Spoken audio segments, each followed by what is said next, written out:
तो हेलो दोस्तों, नमस्कार। आप सभी का हमारे यूट्यूब चैनल पर स्वागत है। यदि आप लोग क्लास 12 फिजिक्स के स्टूडेंट हैं और 2024 में बोर्ड परीक्षा देने वाले हैं, तो आज का वीडियो आप सभी लोगों के लिए बहुत ही ज़्यादा महत्वपूर्ण होने वाली है, क्योंकि आज की इस वीडियो में हम लोग 2 महत्वपूर्ण प्रश्नों करने वाले हैं, जो कि बोर्ड परीक्षा में हर साल आते हैं। तो चलिए हम लोग इस क्वेश्चन को देख लेते हैं कि कौन-सा क्वेश्चन ये तो हमारा होने आज का वाला जो है। हमारा पहला क्वेश्चन है वो आपका हो जाता है कूलाम का वैद्युत बल संबंधी नियम लिखिए। ठीक है, क्या बताना है हम लोग को कि कूलाम का वैद्युत बल संबंधी नियम लिखिए। तो इसका उत्तर आप लोग बताओगे। बहुत ही सिंपल सा क्वेश्चन है, लेकिन ये आपका बहुत ही महत्वपूर्ण क्वेश्चन है, क्योंकि इसकी संभावना है आपके बोर्ड परीक्षा में आने की। तो इसीलिए सबसे पहले आप लोग क्या लगाएंगे यहाँ पर IMP का टिक। ये चीज़ आपको ज़रूर लगा लेना है, ताकि आपको पता होना चाहिए कि कौन-कौन सा क्वेश्चन आपके लिए बहुत ही महत्वपूर्ण है। तो यहाँ पर आप लोग IMP का टिक लगा लेंगे, उसके बाद में फिर इसका उत्तर आप लोग बताओगे कि कूलाम के नियम के अनुसार 2 स्थिर बिंदु आवेशों के मध्य कार्यरत बल आवेशों Q1 व Q2 के गुणनफल के अनुक्रमानुपाती तथा उनके मध्य दूरी r के वर्ग के व्युत्क्रमानुपाती होता है। ये चीज़ आपको यहाँ पर समझना है। कैसे समझेंगे? चित्र के माध्यम से आप लोग समझेंगे। सबसे पहले आप लोग देखेंगे कि जो आपका कूलाम का नियम होता है, उसके अनुसार जो आपके 2 स्थिर बिंदु आवेश होते हैं, जैसे कि मान लीजिए Q1 है और Q2 है। कैसे हैं आपके?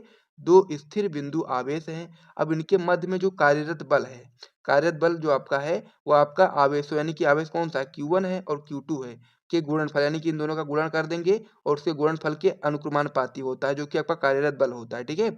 उसके बाद फिर इसके मध्य की दूरी की बात करेंगे, तो दूरी आपकी कितनी है? Q1 से Q2 की दूरी कितनी है? R है ना? तो इसके मध्य की जो दूरी है r के वर्ग के व्युत्क्रमानुपाती होता है। ठीक है, ये चीज आपको यहाँ पर याद रखना है।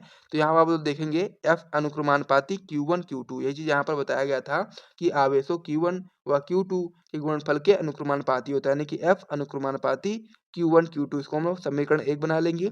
फिर आगे आप लोग बताएंगे इसमें क्या लिखा है कि उनके मध्य दूरी r के वर्ग के व्युत्क्रमानुपाती, यानी कि इसकी जो दूरी कितनी है? r है, तो इसका हम लोग वर्ग कर देंगे के व्युत्क्रमानुपाती होता है, यानी कि f व्युत्क्रमानुपाती 1/r²। ये आपका हो जाएगा सेकंड समीकरण। अब इन दोनों समीकरण को जब हम लोग संयुक्त कर देंगे, तो फिर आपका कूलाम का नियम निकल करके आ जाएगा इस प्रकार से। ठीक है, तो इसमें जब हम लोग क्या बताएंगे कि समीकरण को संयुक्त करने पर क्या हो जाएगा आपका f अनुक्रमानुपाती Q1 Q2 अपान में r²। अब ये जो आपका अनुक्रमानुपाती है, इसका जब चिन्ह हटेगा तो यहाँ पर क्या आ जाएगा? नियतांक आ जाएगा। तो क्या हो जाएगा सूत्र आपका? f बराबर 1/4 pi epsilon not Q1 Q2 अपान में r²। यही आपका कूलाम का नियम होता है, और इसे आपको अच्छे तरीके से तैयार कर लेना है और ये सारे प्रश्नों को अच्छे तरह से समझ लेना है। यानी कि इस क्वेश्चन में जो चीज़ें आपको मैंने उत्तर में बताई हैं, सारी चीज़ों को आप लोग नोट कर लेना है। और यदि आपके बोर्ड परीक्षा में क्वेश्चन आता है, तो आपको इतना ही कर देना है, आपको पूरे मार्क्स मिल जाएंगे। अब यहाँ पर जो आपका है 1/4 पाई एप्सिलॉन नॉट, इसकी जगह आप लिखना चाहो तो लिख सकते हो 9 × 10⁹ 9, यानी कि कैसे लिख सकते हो आप लोग? मैं आपको यहाँ पर बता देता हूँ। ठीक है, पेज में ले लेता हूँ सबसे पहले। यहाँ पर आप लोग समझ लीजिए, पेज ले लेते हैं। यहाँ पर क्या लिखा है? f बराबर क्या लिखा है आपका? f बराबर लिखा है 1/4 pi epsilon not Q1 Q2 अपान में r² लिखा है ना। तो ये तो आप लोग लिख सकते हो। अगर यदि आप लोग इसको इस प्रकार से लिखना चाहो, तो ये भी लिख सकते हो कि f बराबर 9 × 10⁹ 9 Q1 Q2 अपान में r²। इस प्रकार से भी आप लोग लिख सकते हो, क्योंकि आपका जो 1/4 पाई एप्सिलॉन नॉट होता है, वो बराबर आपका 9 × 10⁹ 9 होता है। 9 × 10⁹ 9 होता है, इस प्रकार से होता है। ठीक है, तो ये चीज़ आपको यहाँ पर समझना है। तो इस प्रकार से भी लिखो, चाहे आप लोग इस प्रकार से लिखो, सेम चीज़ होती है, आपको कोई भी इसमें दिक्कत वाली बात नहीं है। तो इस प्रकार से जो पहला क्वेश्चन था आपका पूरी तरह से कंप्लीट हो गया है। तो इसे आप लोग अपनी कॉपी में नोट कर लीजिए। उसके बाद में फिर हम लोग अगले क्वेश्चन की ओर बढ़ेंगे। और यहाँ तक यदि आपको वीडियो पसंद आया हो, तो वीडियो को आप लोग एक बार लाइक कर दीजिए, ताकि हम लोग को मोटिवेशन मिलता रहे आपके लिए महत्वपूर्ण वीडियोस को बनाने के लिए। ठीक है, तो इस प्रकार से यहाँ तक आप लोग अपनी कॉपी में एक बार नोट करो, फिर हम लोग अगले पेज पर बढ़ते हैं।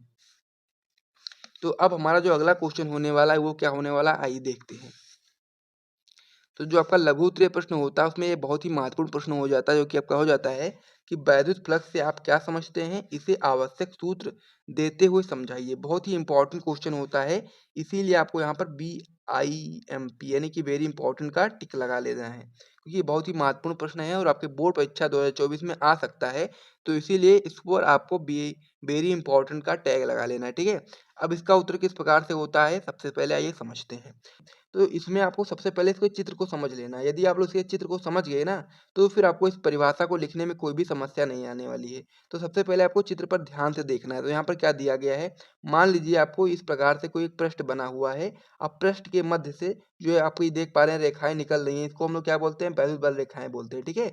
तो पृष्ठ के भीतर से गुजरने वाली जो वैद्युत बल रेखाएँ होती हैं, उन बल रेखाओं की संख्या को ही हम लोग क्या बोलते हैं, वैद्युत फ्लक्स बोलते हैं। ये चीज़ आपको यहाँ पर समझना है। तो यहाँ से आप लोग इसकी परिभाषा बताएँगे कि किसी वैद्युत क्षेत्र में किसी पृष्ठ से गुजरने वाली वैद्युत बल रेखाओं की संख्या को उस पृष्ठ से बद्ध वैद्युत फ्लक्स कहते हैं। और इसे हम लोग किससे प्रदर्शित करते हैं, तो आप लोग बता सकते हो कि इसे हम लोग फाई ई से प्रदर्शित करते हैं, यानी कि दर्शाते हैं। आगे आप लोग इसमें बताएंगे सूत्र के लिए कि यदि एकांक अनुप्रस्थ परिच्छेद का क्षेत्रफल ए है तो क्या हो जाएगा आपका, फाई ई बराबर हो जाएगा आपका E vector dot D A vector, ठीक है। आगे आप लोग इसमें बता सकते हैं फाई ई बराबर हो जाएगा आपका E D A cos theta. तो ये आपका सूत्र हो जाता है। इस सूत्र को आपको अच्छी तरीके से याद कर लेना है और साथ ही में चित्र भी बना देना है और सूत्र भी लिख देना है यदि आपसे क्वेश्चन पूछा जाता है, ताकि आपको यहाँ पर पूरे पूरे मार्क्स मिल जाए, कोई भी आपका एक नंबर यहाँ से कटे नहीं।